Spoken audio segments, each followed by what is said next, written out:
There is a kind of tired that feels like a second person climbing into the cab and asking for the wheel. And that is the kind I hit just past midnight on an empty stretch between Laramie and Cheyenne, with black ice combing the lane lines into shine and the radio chattering about nothing. I had 3 more hours in my clock before my mandatory break, but the eyelid burn said otherwise, so I took the next rest area that appeared like a promise, a pale concrete station tucked off the interstate with 2 rows of truck slots, a bathroom building, a single vending machine that probably owed the world more Coca-Cola than it would ever pay back, and 4 sodium lamps giving the scene that orange insomnia color that makes everything look like a photograph of someone else's night. I backed into a slot, straightened the trailer, set the brake, and let the engine idle while the turbo cooled because habits out here keep you alive. The snow had stopped, the wind had not. It pushed across the open lot in steady muscle, rattling the fiberglass fairings, humming in the mirror housings, making the flags on the light poles hold their breath. I clicked the CBC over to 19 and heard 2 drivers 40 miles ahead warn about a spun-out pickup, then static, then that low, empty carrier someone holds down by accident when they roll on the mic and forget they are broadcasting white noise. I killed the dome light to see outside better and let my eyes adjust. The rest area was not empty. 3 trucks sat in the far row with curtains drawn, and a sedan idled nose in too far past the stop line like a person who has not learned where to put their anxiety. I decided to grab 10 minutes and a bathroom run, and then either nap in the chair or put the truck back in gear and let coffee do what faith could not. I grabbed my hoodie, locked the passenger door out of habit, opened my side, and dropped the 3 steps into the night. The cold cut the air down to a taste and gave the snow that squeaking sound under boots you only get with the right kind of wrong temperature. My breath looked like steam off a kettle. When I closed the door, the glass gave me my reflection and a sliver of the lot behind me, and for a second I thought I saw someone standing by the tree line past the last lamp, a shape cut out of the dark rather than standing in it. The kind of silhouette that makes your body react before you can narrate why. I turned to look straight on. Nothing stood there. Only the slight rise where plows throw the world to the edges, and a stand of saplings trying not to be a forest. You shrug off a lot to keep moving. I told myself my brain had pasted one of the light poles into a person because brains are lazy, zipped up, and headed for the building with my shoulders hiked without trying to.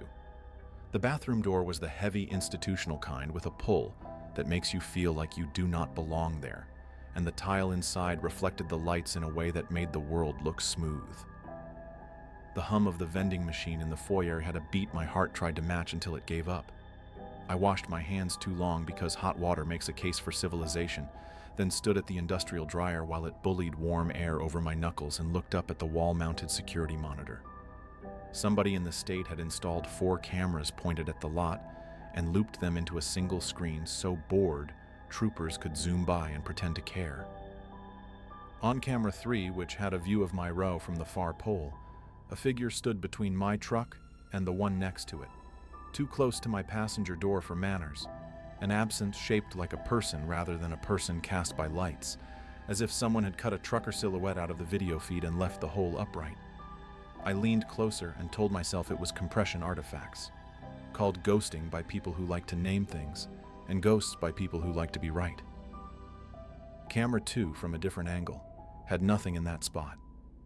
Camera 1, which watched the same row from the restroom building, caught a hint of the shape at the edge of frame, like it was respecting the border of real. I walked back to the lot fast enough to be halfway between polite and foolish. The spot by my passenger door was empty. Snow carried only my boot prints from the cab to the building and back. The wind made its own noise and asked for no witnesses. I told myself the 10-minute nap was the better plan. I climbed up, shut the door, locked it, then unlocked it because once is not enough when your nerves are writing policy. And I sat in the driver's seat with my shoulders finally unhooking from my ears. The cab dark felt like a warm pocket. The dash clock said the kind of numbers that make midnight feel broad, and the engine settled into that even tone a healthy diesel sings when it forgives you for being human. I closed my eyes and let the world shrink to the hum and the occasional flap of the passenger belt against the door. The flap stopped. A slow pressure pushed on the passenger door as if someone had leaned their shoulder into it, just enough to be rude and not enough to be violent. The truck did not sway, but the rubber seal made a noise like breath caught and released. I opened my eyes and everything looked the same. I did not move because prey freezes when the brush whispers. The pressure eased. The belt knocked the door again twice and fell silent. I sat still until my heart let go of my throat, then turned on the dome light in one firm move to blind whatever I had decided was not there. Light filled the cab with its own authority, and nothing occupied the passenger seat. On the passenger window, a faint crescent had appeared, where you could have pressed a forehead to the glass, fogged and already thinning, sized right for someone my height if they were tired of holding up their head. I do not scare easy. I do respect rules even when I do not know who is writing them. I reached for the air horn pull and gave the lot a single bray short enough to be scolding and long enough to be a warning.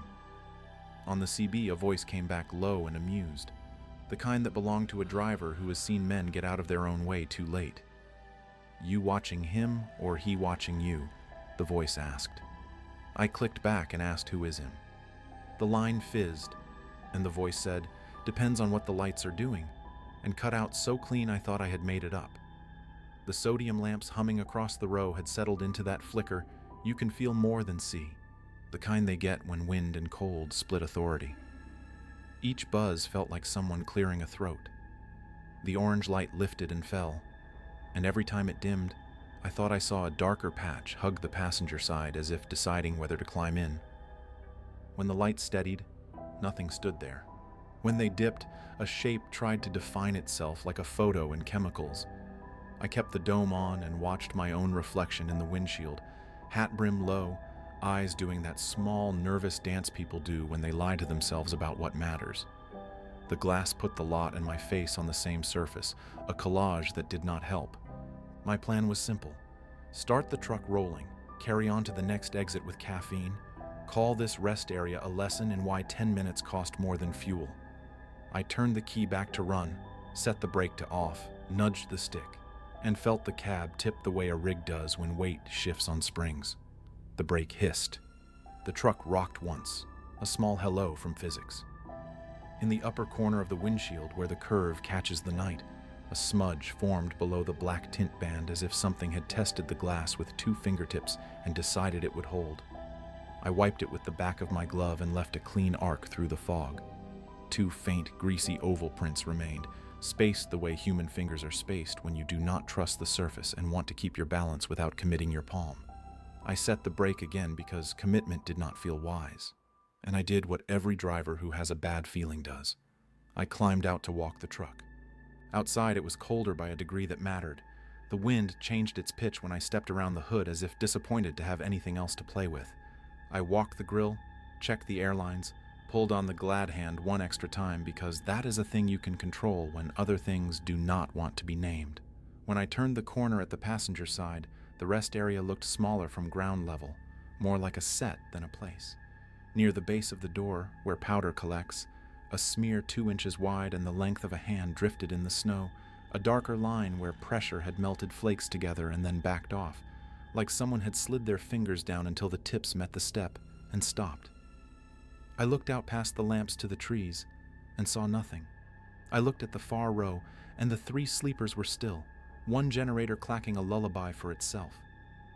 I looked down and saw my boot prints in that one smear and felt the piece of my brain that likes order pack a bag and leave. Back in the building for a second look at the monitors, I told myself this was science and not ritual. The video loops had their same 4 angles. Camera 3 again showed my row as a miniature with grain and a weird wobble because the HDMI cable had aged poorly. Between my truck and the empty slot beside it stood a person-shaped block of not video, a cutout the image refused to fill, blacker than the absence of light a camera makes when it has nothing to offer. The figure faced the cab. I could tell because head and shoulders had that slight tilt to the right you get when you watch a driver's seat and expect movement. Camera 1 from the building showed a clean aisled line of trucks and painted spaces and nothing else. I waved at the lens like a fool to see myself on the screen, and camera 1 obliged, a small me in a bright hoodie, alone. while camera 3 insisted that something else kept me company. The vending machine hummed louder, or my head decided it did. I asked the room what rule I was breaking. No one answered except the heater under the sink that kicked on with a clack like a switchblade learning doctrine. There is a displeasure in leaving a thing behind you do not understand. There is also a price for staying to negotiate with it. I went back to the truck ready to pay for movement with one more embarrassment to my pride. As I crossed the lot, the wind shifted again like someone moved a wall I could not see. I climbed up, shut the door, locked both, and gave the dash a pat I do not admit to. I set the cab lights off and let the sodium wash own the interior. The windshield reflected the lamps and the ghost of the building behind me and my own face, and overlaid on all of that, softly, the darker shape at passenger height that the cameras loved. The shape did not have eyes. It had attention. You can feel attention when there are no eyes to carry it. My right hand slid to the shifter, left to the wheel, feet to the choreography that comes with leaving politely, and the shadow leaned, just enough to make the belt knock once, as if it had changed its mind about how to sit. I did not want that seat occupied by anything that learned from me. I pulled out slow, signaled, took the loop to the on-ramp with the caution of a man carrying nitro, and merged into a lane that looked like it had been ironed by the wind. Once back on the interstate, the truck breathed easier. The mirrors showed the rest area falling away behind like a lit island. The radio gave me the same two drivers still arguing about whether the pickup had caused its own troubles. In the passenger mirror, the shape rode where night rides. At the edge of the glass were reflection of shoulder, guardrail, and Skytrade places with the white logo on my trailer. Every time I checked, the spot where the lamp had put a highlight on the chrome showed a small, darker oval that stayed where my eye looked. I turned my head, and it was gone because human eyes make deals with night that cameras do not. I said out loud because the cab can hold confession better than a church, that if this thing wanted to come along, it could do it on the fuel I bought, but not on my seat. That sounds small. Out there, small rules keep you human. The belt did not knock again. The smudges on the windshield did not multiply. 10 miles on, I passed another rest area with only one tractor sleeping, and the urge to check if the monitors there would choose the same truth rose and slid away. The headlights swept a green sign for a 24-hour diner, and I told my stomach to be patient, because a line cook cannot cook superstition long enough to make it edible. I put on the radio talk channel and let strangers talk about basketball to fill the shape the shadow had made in the cab. In the next hour, the interstate leaned under us, and the truck did its animal work, and my body learned that keeping a thing in the mirror is not the same as carrying it. The shape returned once, just beyond the passenger glass, when we ran under a bridge that cut out the moon and the lamps flickered in sympathy. It pressed two faint ovals against the inside of the windshield near the tint band where my glove had cleaned earlier, and the prints did not match my glove. Then it lifted away as if remembering a rule we had not shared aloud. In Cheyenne, I fueled because normal chores steady your hands. Under the canopy lights with diesel on my fingers and the card reader asking for the same questions it always asks, I felt honest again. A kid in another lane washing his windshield with the long-handled squeegee glanced at my passenger door and frowned like he had seen someone and then shook his head like he had not. He walked over, looked at my tires and said, "Watch your right rear inner on the trailer. It looks soft." Then looked at the passenger window one more time as if getting double billed by his own brain. I thanked him and kicked the tire, and it sounded fine, because sometimes the person you help is yourself. He left, and a gust pushed through the canopy hard enough to make the pump hoses swing. The shadow did not like that wind. I could feel the cab lighten. I did not stop again until the dawn sketched Wyoming into color, and the road began to act like a place again rather than an idea. At a daylight rest area, I parked under big white lamps that clicked off one by one as the sun took work back from them. I got out, checked the passenger door, and found the faintest trace of oil from someone's fingers near the edge of the glass, the kind of print that looks like it will vanish if you blink with bad intentions. I wiped it with glass cleaner until the towel came away clean, and the smell of ammonia filled the cab like a new rule. In the bathroom, the monitors showed nothing but trucks and people, and a sedan full of tired visible in every angle. A trooper came in for coffee from the machine that claims to be humane and nodded at me. He had that look they get when they were new on nights and found out daylight makes all the things you do sound like stories, and he asked if I had a good night. I said I got my miles, and he said that is as much as anyone can ask, and then he paused with his cup halfway to his mouth and asked, "Did you stop at the one past Laramie with the wind? Because we have been getting calls." He did not say about what, and I did not answer about who. I said I do not use that one if I can help it. He nodded, like I had passed a course. I would like to tell you that was the only night the watcher found me, but the road does not give one lesson for free and leave you alone. A week later, on a different line through Nebraska, I slid off for a catnap, and under yellow lamps in a concrete rectangle by a field of winter stalks, I felt the same attention arrive like a coin placed on the tongue. The window fogged where no breath should be. The security monitor in the bathroom showed an empty lane and a shape beside my passenger door, only on the camera that faced diagonally across the lot. I did what I had learned. I respected the seat. I did not open the door for air. I moved when I could without panicking. In the mirrors, the edge of dark rode along until it found a bridge shadow to slip into. I wiped the prints when they appeared and told the glass cleaner bottle it was earning its keep. When I slept later, in full daylight on a gravel lot behind a co-op with a grain elevator ticking like a patient, I dreamed I was parked at the first rest area again, watching myself approach the truck carrying coffee with two hands, while something stood at the passenger door and leaned in as if to hear me better, and I woke with my heart hammering and my hands gripping the steering wheel because sleep had put them there of its own. On the dash, someone had left a penny standing on its edge perfectly balanced between two dash panels. I do not perform parlor tricks for myself. I flicked the penny down, and it rolled toward the passenger door and fell into the track of the window with a sound like a small bell. If you want a rule to carry out of this, you can write it on a sticky note and leave it on your dash.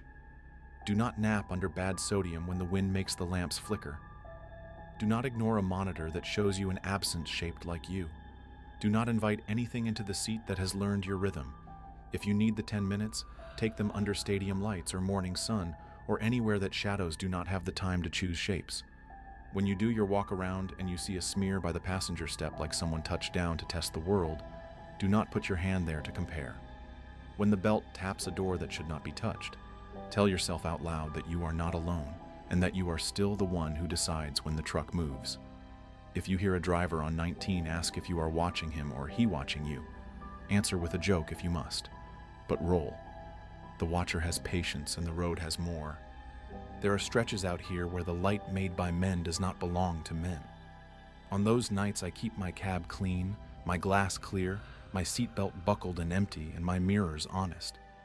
When the shape appears and tests the seal, I let the engine sing. I thank a person I cannot see for teaching me respect without asking for blood, and I take the interstate back like a door that I can still close.